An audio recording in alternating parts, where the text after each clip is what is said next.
I was gonna go live, but I just realized, I could probably go live at the house, but with me being surrounded by so many gang stalkers, I really don't know what capability they have. But I feel like they can hear through walls and they can hear your conversation, especially if they're in the proximity of you. I believe that's why they surround and encamp, and surround your encampment wherever you live. They encamp themselves around where you live so that they can tap into you.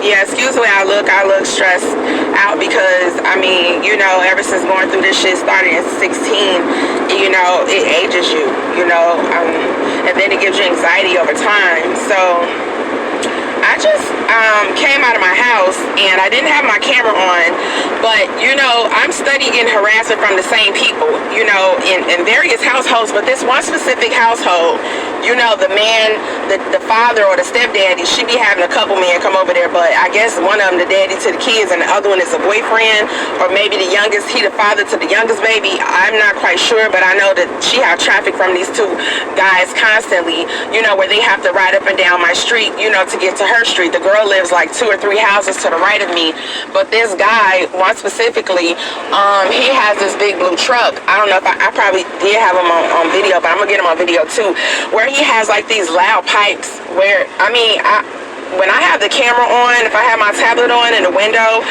he knows for some reason, he'll know, and so he'll like not ride as hard so I don't hear it, but when I don't have the camera on, then here he comes, rolling down the street, roaring with these loud pipes. And he does that constantly. I've seen him go back and forth within the span of 20 minutes, back and forth like 5 or 6 times, back and forth. And they live close to a street down on the end too. I think in some of my videos I'll show y'all next time. But he could easily go down the other side of the street where there's not really a lot of, where the houses aren't. Why don't you ride down there where it's just kind of like business factory down there? But yeah, and multiple people, they give them access to your location, which you all know that. People you don't know, and they just ride past my house real fast. They're constantly speeding up and down the street. I heard Ocho on one of his videos talk about, he was talking about, talking about FISA 702, them extending it, or whether they might not extend it. I think they did. But he mentioned, us being proactive, just doing something. But, what I've noticed is, I think that's a great idea. I think I'm so angry about this happening, I want to just go down there and sit at Homeland Security and camp the fuck out. But I know, people have children and, they have a life, they have to go to work. I don't really have much to live for. I'm only living for God because, I can't have a life, I can't work, whatever job you get, they're going to harass the fuck out of you, or you're going to pertain some type of harassment. So I pretty much became hermitified, I'll go out in public, I got to survive, I got to go to the store, I got to do this, I got to do that, but I'm not, in the public, I'm not in society, and I'm sure that's just how God wanted us, because he said to be in the world and not of it. So I'm that by default, you know what I'm saying? Because you don't have to kick yourself out of society. They'll kick you out. But at the same token, okay, kick me out, but I refuse to be harassed. I'm sick and tired of it because it's making me sick. It's giving me bad anxiety where I have butterflies in my stomach, I'm shaking. So, what I don't know, I believe this is God that just told me, because this is something that I've never attempted to do. When situations come about, when the car accident happened, I think I showed that, and the guy had a passport, and I called the police, and the police never came. I think we waited at least an hour or 2 out there, the police never showed up. And my friend, when he came down there, he just was like, let him go. So nothing came about from that. I'm gonna go up in here and get a sandwich or something to eat. But yeah, nothing came about that. So basically what I believe God put in my head to do is to go down to the police station, make a report.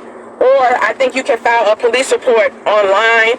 So I guess I just have to get my wits together in order to word this right, because I want to talk about that one specific household. I'm going to put their address in there because I don't know their name. I want to put the tactics that they're doing. That little boy He looked like a teenager, like he about 13. He run outside. This is the second time I call him doing that. He ain't did it in a while. And I didn't have my camera on. He run outside like he was coming down the driveway, but when I hit the gas, you know, I would have passed him. So he had to jog down there so he could get up to me. So then he turned like he was going in the mailbox, but I'm looking out my rearview mirror like this. Let me show you. I ran past, I could look at my rearview mirror and I saw him. What is this where they hit the side of the button? Okay, I'm gonna show y'all I'm doing my cigarettes. They had a phone and they just hit the button on the side, and I guess the phone had to be facing you. I guess it's like a checkpoint. To me, it looked like a game of Pokemon. You know what I'm saying? So, like, I'm just tired of it. So I feel like what I think a solution is, I don't care if they refuse to help us, start flooding them with a bunch of complaints. Like, I'm finna start flooding them with a bunch of complaints about my neighbors. I'm gonna get each one's address, and I'm going to, I don't know if they'll even look at the videos, because it's like, you know, this is time out of our life that we're recording this video. Like, you have, before you know it, you have 3, 4, 5 years of evidence.